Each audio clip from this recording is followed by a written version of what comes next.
Hello everyone. As I had promised you that I'll be discussing about small practices that we all follow in labor room to tell about them in a standard way. What standard protocols we should be using when we do those things in our labor room on daily basis. So one such practice is use of oxytocin for augmentation of labor. This is the most common drug which is used in labor rooms, and as a rule of thumb, sometimes we think that it is to be used in all laboring patients, which is not true. This is the most common malpractice also that we follow in our labor rooms, that we use, not me, but I have seen many of you and many of our colleagues, in fact, many of my colleagues, in fact, use it as a universal drug which is to be used in laboring patients. But it is not like that. Like all other drugs, oxytocin has got its own side effects. We have got two patients here, the laboring lady and the fetus inside, so they both may get affected adversely with this irrational use of oxytocin.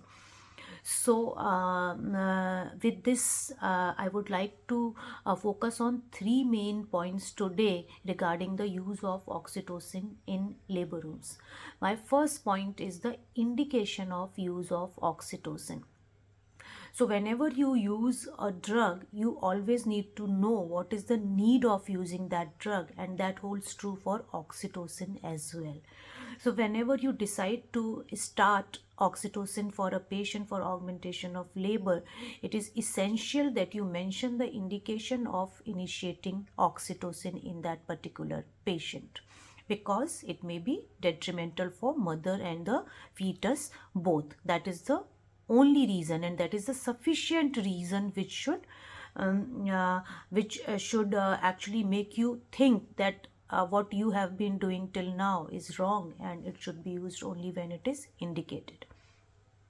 So this is the first thing which I want to emphasize the most, that please write down the indication of augmentation of labor, and your augmentation of labor should be based on the standard definitions of slow progress of labor or non-progress of labor, which is to be monitored through our partograph, or nowadays we use labor care guides. So if any of these charts show that there is a slow progress of labor or non-progress of labor, then only you are justified to use oxytocin in that particular patient. Because as soon as you start oxytocin in a laboring lady, that lady shifts from a low risk category laboring lady to a high risk category lady, and you need to monitor her more frequently than a lady in which you are not using oxytocin. So this is my first point which needs to be emphasize, that please write down the indication of oxytocin use whenever you are using it, as per your standard definitions of non-progress of labor as reflected on your labor care guide or partograph charting. So now my next point is the actual use of oxytocin. How do you use it? I have seen that you guys use it like in a blanket form. You put a whole ampule or two ampules of oxytocin in 500 ml of NS, and you tell the sister to start oxytocin drip, and then you do not mention the rate at which she should be administering it. So that is also a malpractice actually, and most of the times we are using very high doses of oxytocin, which is just not acceptable. So this is my second point, that how to actually use oxytocin in the form of right dosage. So in Williams 26th edition, in chapter of augmentation and induction of labor, there is a very nice table which mentions the exact doses and rate of oxytocin drip in patients in form of two. There are two ways of administering it. One is the low dose administration, and other is high dose administration. So as a rule, for primary gravida patients we use high dose administration, and for multigravida we use low dose administration, as if we use high dose in multigravidas, there are more chances of rupture of uterus. So here we go with the how to prepare the oxytocin bottle, that NS bottle, how much concentration should be there and at what rate you should be administering oxytocin to that lady. So what we do, we all know that in labor rooms we have oxytocin in the form of 1 ml ampule which has got 5 international unit of oxytocin in it. We all have this formulation only, and what we do, we put it in normal saline bottle and then we start it in at whatever rate, but it is not to be done. We need to know what rate should be there and how to prepare that bottle to administer that particular rate to a particular patient.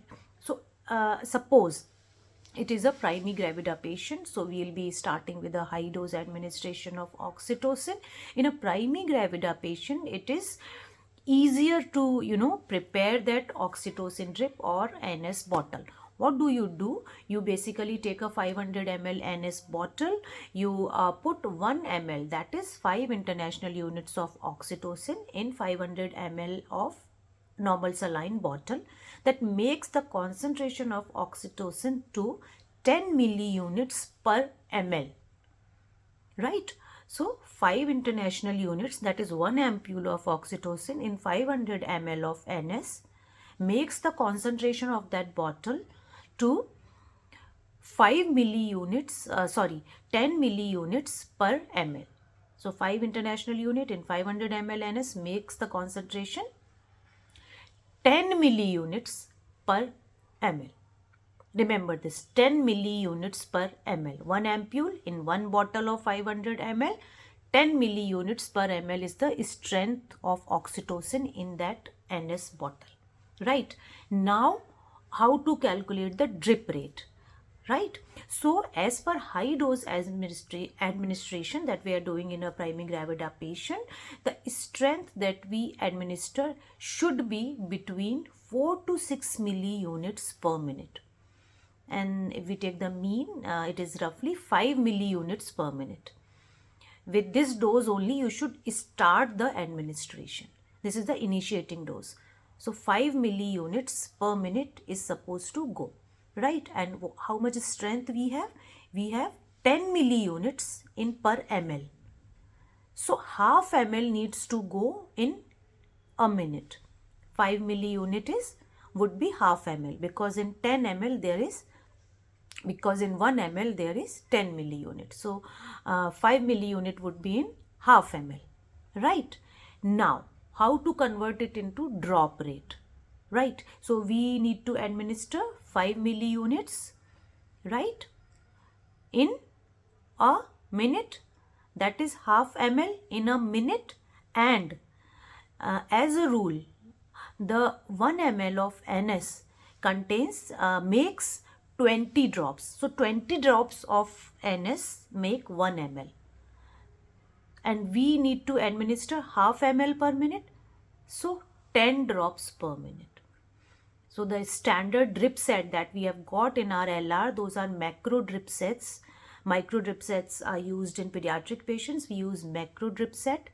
So how the drop size, how much is the drop size there? The drop size in terms of ml is, in 1 ml there are 20 drops, right? And we have to administer half ml, so 10 drops. 10 drops per minute need to be administered. So this is how you calculate the drop rate of the oxytocin drip. So in a primary gravida patient, how do you prepare a Cinto bottle, oxytocin bottle? You put 1 ampule or 5 international unit of oxytocin in 500 ml of NS, which makes the strength of that bottle as 10 milli international unit in 1 ml of NS. And in a primary gravida patient, we administer high dose oxytocin, that is 4 to 6 milliunit per minute, and as a mean 5 milliunit per minute, right? And if we convert it into ml, in 1 ml there is 10 milliunit, so in half ml there would be 5 milliunit, right? And how many drops in half ml? As in 1 ml there are 20 drops, in half ml there would be 10 drops. So what would be your initiating drop rate? It would be 10 drops per minute. This is how you will be ordering your nursing officer, your sister on duty, that okay, sister, I have put this 5 international unit in 500 ml NS, and that bottle should always be labeled that how much oxytocin is there and how much is the concentration. So the concentration is 10 milliunit per ml. And in a primigravida, you'll be starting with a dose of 5 milliunit per minute. In 1 ml, there are 20 drops. In half ml, there will be 10 drops, and half ml is equal to 5 milliunits. So you will be ordering like 10 drops per minute. That is 5 milliunits per minute. So, and then this is the initiating dose, right? This is how you start the oxytocin drip. How to increase it if the contractions are not sufficient? So as a standard monitoring method, whenever you start a oxytocin drip to a patient, you need to monitor her at least half hourly at 30 minutes interval.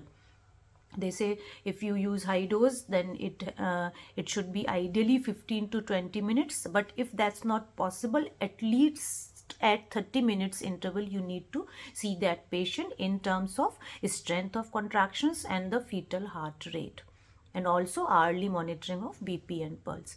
So when you see at half an hour interval that the contractions are not sufficient enough, then you increase the dose. If they are enough, you continue with the same rate, and if they are not enough, you need to increase the dose, and the incremental dose is also same in high dose regime. So as you started with 5 milliunits per minute, you will be increasing it by 5 milliunits per minute more. So it would be now 10 milliunits per minute. So 10 milliunits in how much ml? 1 ml. So now the drop rate would be 20 drops per minute. Drop rate would be double. From 10 drops per minute to 20 drops per minute. This is how you keep on increasing the dose at 30 minutes interval. But how much would be the maximum dose? Not beyond 32 milliunits per minute, right? Because that has been identified as the highest dose above which there are very much chances of side effects like hyperstimulation, uterine rupture, water intoxication. So this should be the upper limit. This is how you give oxytocin drip to a primigravida patient. And my third point is the monitoring of a lady who is on oxytocin drip. As I said just now also, that the lady needs to be monitored at least at 30 minutes interval. Most ideally at 15 to 20 minutes interval, but that is not possible, I know, with our kind of labor rooms. So at least at 30 minutes interval. And what do you see? Essentially the strength of contractions and the fetal heart rate. And we all know that the fetal heart rate is to be listened, if you are listening with a stethoscope, just after the contraction is over, because that is the time when the fetus is in most compromised state. So if it is compromised, you will be able to find out easily. And if you have got a continuous monitoring system for all patients, it is best. You can find it out from the CTG machine also. So monitoring is equally important whenever you are administering oxytocin to a laboring lady. That is why I say please do not use oxytocin in each and every patient and when it is not indicated, because you need to monitor more. You are actually increasing your own work. So please do not get overburdened by unnecessary use of oxytocin. Let the labor progress naturally. That is the best way. If you really want to do something, give her pain relief. Give just comfort her with your words, but please do not use oxytocin. So this was the first part of oxytocin administration, which was basically for primigravida ladies. In next section we'll talk about the use of oxytocin in multigravida laboring ladies. Thank you.